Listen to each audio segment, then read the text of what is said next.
Body position, stance, posture, whatever you want to call it, it's by far the most important thing when it comes to your skiing. A good position will allow you to balance, adapt to the terrain, and allow the skis to work efficiently. Now I'm going to take you through the 7 deadly turns, the most common problems I see every day up the mountain. Firstly, a tight stance, keeping those skis wedged together. Now that's going to be very hard to balance efficiently, and it's also going to be very difficult to allow the skis to work independently. Keep your feet a good hip width apart. That's going to be a good stance, and you're going to find it much easier to edge the skis. The only time I actually find myself skiing with my feet slightly close together is when I'm in quite big bumps. So I'm not finding one ski right up the side of a bump and the other one in a trough. Another common problem is losing the inside hand as you make a turn. A lot of people focus on the hand that's going to be doing a pole plant. Meanwhile, that inside hand's going to be having a short weekend break in Geneva. Keep both hands in front and have a good platform on your feet.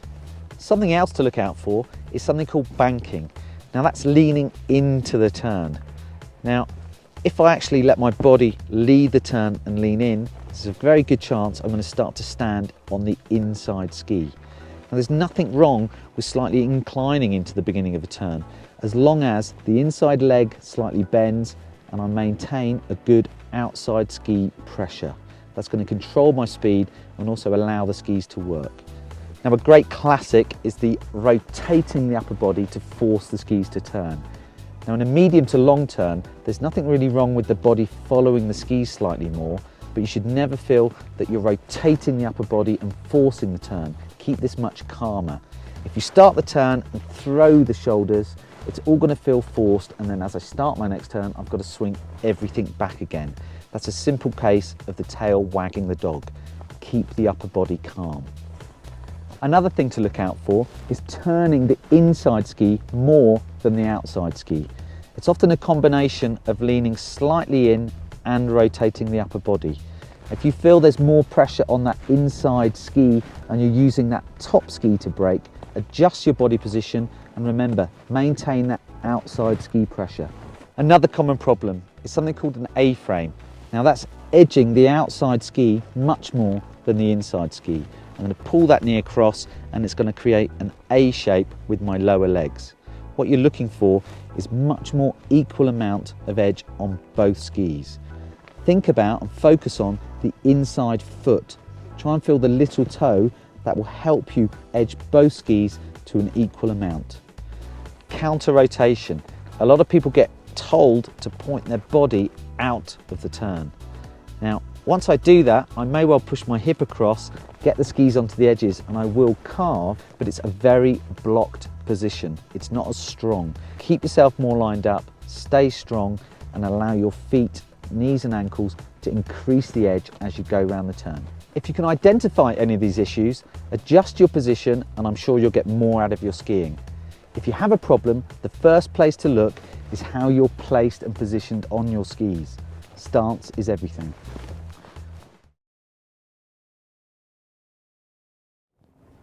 Warming up. I'm not talking about physically warming up, I'm talking about warming up the movements of your turns. A slope like this is perfect. It's nice and wide, it's not challenging, and even quite good skiers will get a lot out of a slope like this. Get the movements of your turns and work on maybe something quite simple. It might be keeping the hands in front, keeping a good solid rhythm, maybe breathing through while you're skiing. Get the timing right and the feeling of your skiing right from the beginning of the day, the first hour, hour and a half. You'll be amazed how much better you'll be skiing at the end of the day.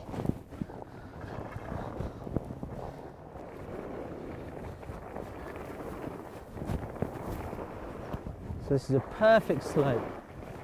Got lots of time, I can just enjoy the skiing and get a good rhythm. The movements in skiing are really easy. It's the timing that's hard, and this will just give you a chance to warm up.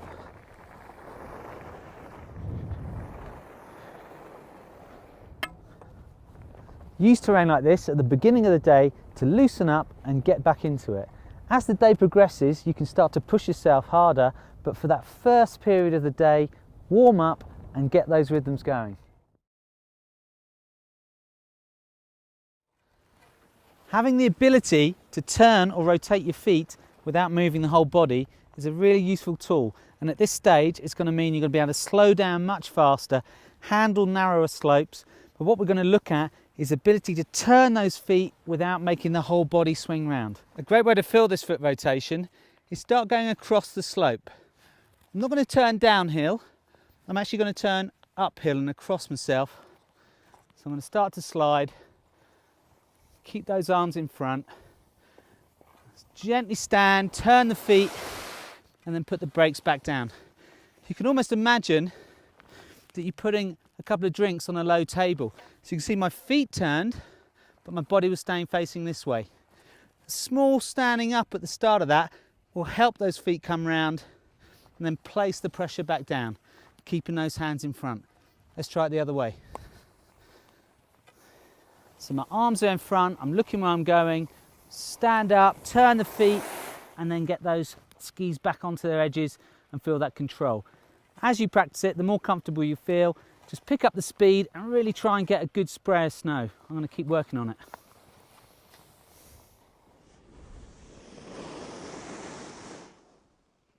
This is exactly the same as what we've done before, but this time we're going to add another turn at the end. So start to slide across, feel that control, and then gently stand up and come around the corner. Up until now, we've just been going across the slope to pick up a bit of speed. It's got nothing to do with the turn itself. This should make a lot more sense. Now we're going to put it back together. But watch how my feet are going to be turning and my body's going to be staying nice and neutral. The feet turn underneath, my body's facing down the hill. Really going to help if you can keep your eyes looking straight down the hill. Turn the feet, control. Turn the feet, control. Turn the feet, control. Turn the feet, control. But you can watch my body still facing down the hill. So my feet are turning. It's a really useful thing to be able to do. What you probably noticed there was a smooth up and down through the turn. Now the reason I'm doing that, two things. I'm standing up as I'm turning my feet and then coming back down. Now that's going to take some pressure off the skis and it's going to make them easier to turn underneath me. The other thing that's going to help is that as I stand up, the ski can become flat, make the skis turn, and then build up that pressure and get the control back. But it's a subtle movement and nice and smooth. It isn't up, down, hold a position. It should be a fluid movement. Most skiers have a dominant side. One turn might feel easy and effortless, while the other side feels forced and awkward. We're all slightly more coordinated on one side of the body than the other, but we're going to slightly shift the focus and see if we can't even things up a bit.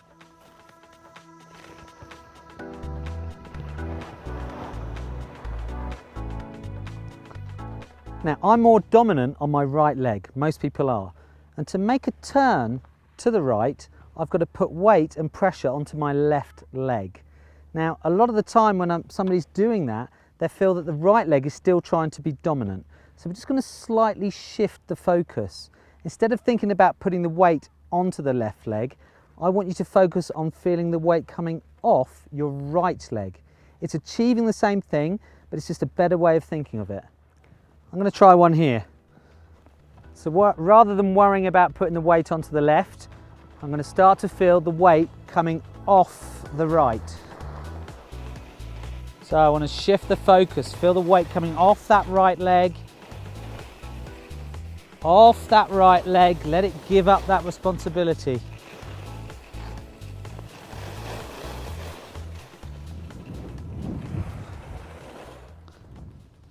So if you've got a dominant side, shift the focus. You've got much more chance of feeling the weight and pressure coming off your more dominant and more coordinated side than you have putting the weight onto your less coordinated side.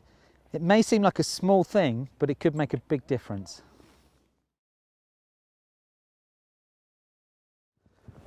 Confidence is something skiers of all levels have to deal with. Whether you're a first-time skier or you're a seasoned pro, we can all find something that will intimidate us. There are a few ways to help you deal with this, and that's what we're going to look at.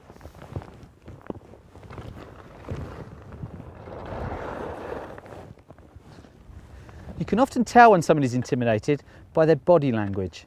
You'll see people squat slightly, go very stiff and rigid, and possibly the worst thing, they bring their vision into a little bubble. They're looking just for that next turn. They find it very hard to read the slope and see what's coming at them. I call it meerkat skiing. You see people skiing around in this little bubble. They might put a few turns together, then they stop and kind of come out and see where they are. If you find yourself doing this, staring at the floor and really looking for just the next place to turn, stand up and look more down the hill. It will improve your balance, it will improve your body position, and it will also help you read the terrain and the slope. It will stop the feeling of having surprises coming at you, which will help you stay much calmer.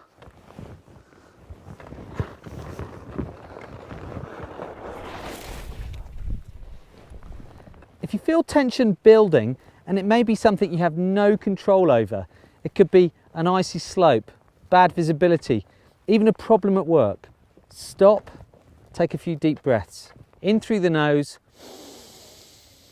out through the mouth, and really try and relax those shoulders. Stop that tension building before it becomes a problem. My head's up and I'm looking where I'm going, down the slope. Don't just stare in front of the skis.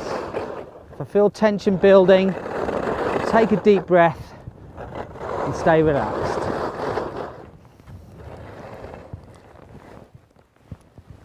Relax, be confident. A good positive mindset will help you get the most enjoyment from your skiing. Flow. What is flow? If you watch a really good skier, on or off piste, they seem to seamlessly be able to change their rhythm from top to bottom. Too many skiers have a rhythm that they like. They'll find a bit of slope, bang, bang, bang. There might be a group of people or a bend. They'll hold a traverse, looking for another bit of slope, and then back into their rhythm. Bang, bang, bang, bang. A good skier can seamlessly change that rhythm and ski a run from top to bottom and flow all the way down. We're going to look at an exercise to encourage this.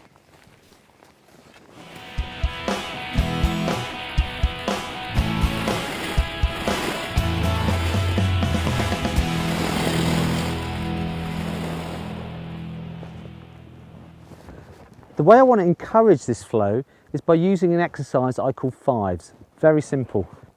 1, 2, 3, 4, 5. 1, 2, 3, 4, 5. So 4 slightly shorter turns followed by a 5th slightly longer turn. Now what I find people tend to do when they've tried this for the first time is make the 5th and longer turn much more of a kind of held traverse just to get across into the shorter turns. Remember, we're looking to keep a constant flow, so make it a gradual turn rather than a dead traverse.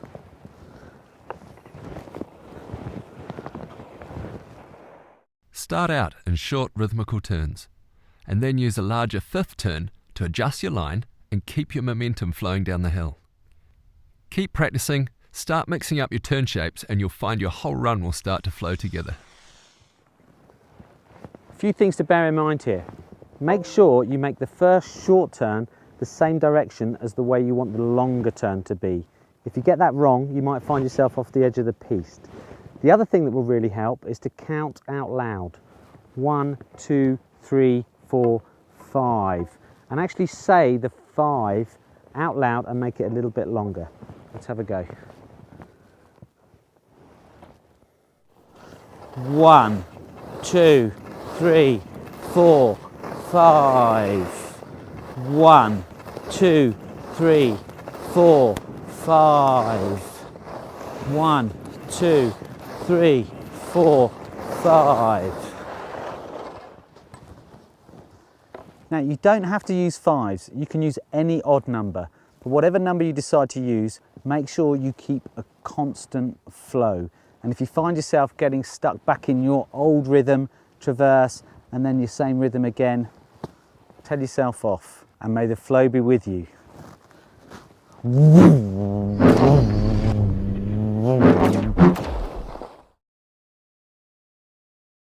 Traversing across, I can feel my edges, and then I'm going to flatten and then roll the skis on the edge again. If you're finding this difficult, there's a good chance you're trailing that inside hand, and possibly because you're slightly intimidated of the slope, leaning in. Now the more I'm going to lean in and get the weight onto the inside ski, possibly pushing the hip this way, the flatter the skis are going to be. Keep those hands in front, look where you're going, stay over your feet, and you'll find you will be able to roll those knees and ankles into the slope much stronger. So on this turn, I've taken my hand behind me, finding it very hard to get any kind of edge. So I'm going to come in nice and smooth, keeping my hands in front, and it's going to allow me to roll those edges on. Clouds come in, there's a bit of snow flying around, and I've lost a lot of visibility. This is known as flat light, but it doesn't have to mean the end of your day. First thing, if you're in a resort where there's trees, head for the runs in the trees. It will give you much better definition, and that's exactly where I'm heading. As you can see, this vast open slope here is pretty much featureless, so in a whiteout it makes it incredibly difficult to see any bumps or obstacles. It's a bit like trying to ski in a bowl of milk. Just dropped into the tree line and suddenly I've got a lot more definition, and the trees are actually helping me see which way the run's going. Much better visibility. So get yourself into the tree line in conditions like this. You'll see much more. Remember as well, eyewear, very important. Glasses in this sort of condition won't cut the mustard. And talking about goggles, a really sunny lens in a pair of goggles won't be the best idea. You can either carry another pair of goggles with a bad weather lens, a yellow or pink lens, or you can just carry the lens and learn to quickly change it. The more you see, the more fun you'll have.